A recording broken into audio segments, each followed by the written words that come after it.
Hi everyone, my name's Sam and I'm an outdoor educator with Venture Outdoors. Venture Outdoors is a non-profit located in the Pittsburgh area that focuses on getting people of all ages outside through recreational activities like hiking, biking, kayaking, and fishing. Now, before we get started, make sure you have your parents' permission to be watching this video and doing the events that we're talking about today.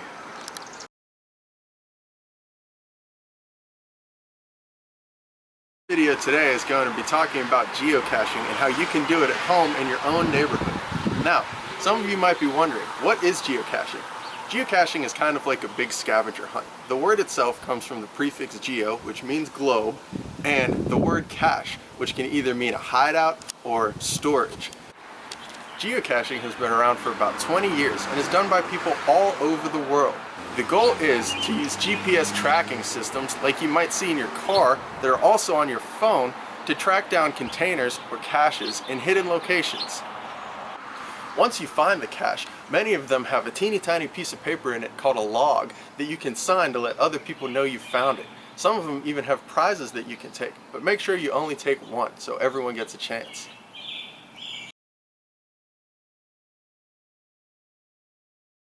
Geocaching can be done in a couple of different ways. At Venture Outdoors, we design our own courses and use our own little devices that have GPSs in them to track those down. But you can simply do it on your phone. You can go to the app or Android store and download the app called geocaching. If you're using your parents' phone, make sure you have permission to download the app. Once the app is downloaded, you'll be asked to create an account using an email so you can mark where you found your caches or to create a cache of your own. Allow the app to use location services. Once you open the app, you should see a bunch of green and gray dots. Those are the caches that you can look for yourself. The green dots are available to everyone with the download of the app. The gray dots come with a premium subscription. You don't need to do that though. There are plenty of green dots that you can find.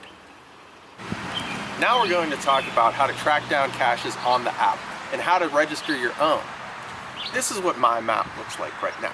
You can see all the green and gray dots that are available for me to find. So when I zoom in on my map and I click the cache that I want to find, I get taken to a screen with a couple of options.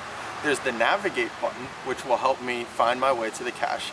There's the log button, which I will use when I've found the cache so I can alert other cachers that I have found it. And then below that, there's ratings for the difficulty, the terrain, and the size of how to get to the cache and the cache that I should be looking for. Some caches can be as small as a pop top. Below that, there are a couple of other important things that you should be aware of. There's a description tab which provides information on how to get to the cache and other things to look out for on your way. Below that, there's an activity tab which tells you the last time someone found it. Be mindful of this because if someone hasn't found it in a while, the cache might have disappeared and it won't be worth looking for. Now that we know all that, let's go look for our cache. Finally get to the cache, make sure you take a look around and document where the cache is. This will be helpful later.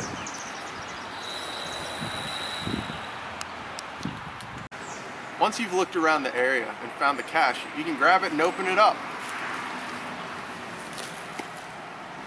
Oftentimes, there'll be a log in it. This means you can sign it so other people know who's been here. Some larger caches have a pen, but it's good to bring one for yourself in case the cache is too small.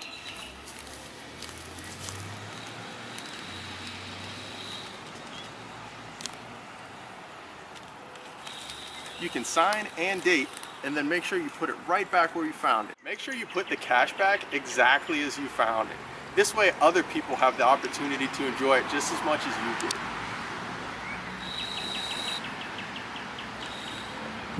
Sometimes you might make it all the way to a cache just to find out it's not there.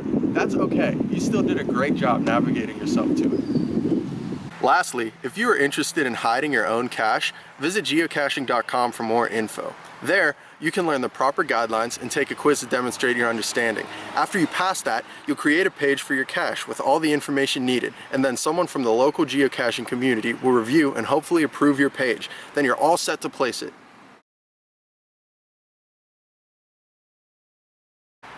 For the last part of this video, we're going to talk about something that is not only useful when geocaching, but for any time you're outside.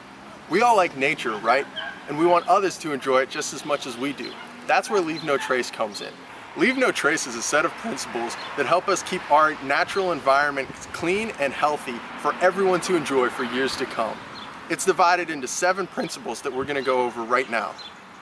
Principle number 1 is plan ahead and prepare. Whenever you're going on a hike or other outdoor activity, make sure you have a game plan before you leave. Know where you're going and what resources you'll need so the activity is as enjoyable as possible. Principle number 2 is travel and camp on durable surfaces. When we're outside, we need to make sure we're staying on designated trails and camping on designated campsites so we don't harm nature while it's at work. When we're geocaching, we might find some caches that are tucked behind a bush or a little bit off the trail. It's okay to go ahead and get those, but make sure you're very careful when you retrieve it. Principle number 3 is dispose of waste properly. Even when you're not in nature, don't litter. When you are in nature, make sure you're disposing of trash and food in proper receptacles so animals can't get a hold of it, and it doesn't ruin the aesthetic of the natural environment. Principle number 4 is leave what you find. If you're geocaching or kayaking or at the beach and you see a neat looking flower or a shell, it's best to leave it there so other people can enjoy it. As cool as it would be to take it home with you, it's best not to disturb nature. Principle number 5 is minimize campfire impacts. When making a campfire, make sure you use a proper fire pit and do it in a safe area, and make sure when it's all done, you can put the fire out completely. Principle number 6 is respect wildlife. This is an easy one. Don't disturb any animals you encounter when you're outside. Leave the geese, squirrels, and bears alone. The last principle is to be considerate of other visitors. We all want to enjoy nature together, so we need to respect other people when we encounter them when we're outside. Keep to the right of the trail. Make sure bikers and other vehicles have enough space when you're in nature. You might not need to consider all of these principles while you're geocaching, but it's important to understand them and use them whenever you're outside. So that's all I have for you guys today. I hope you enjoyed learning about geocaching and are excited to try it on your own. Remember, all you need is a phone, the geocaching app, and maybe a pen if you want to sign the logbook when you find a cache. If you're interested in learning even more about geocaching, you can go to geocaching.com. If you're interested in learning about more of what Venture Outdoors does in the community, you can visit our website, ventureoutdoors.org. From Venture Outdoors, I'm Sam, signing off.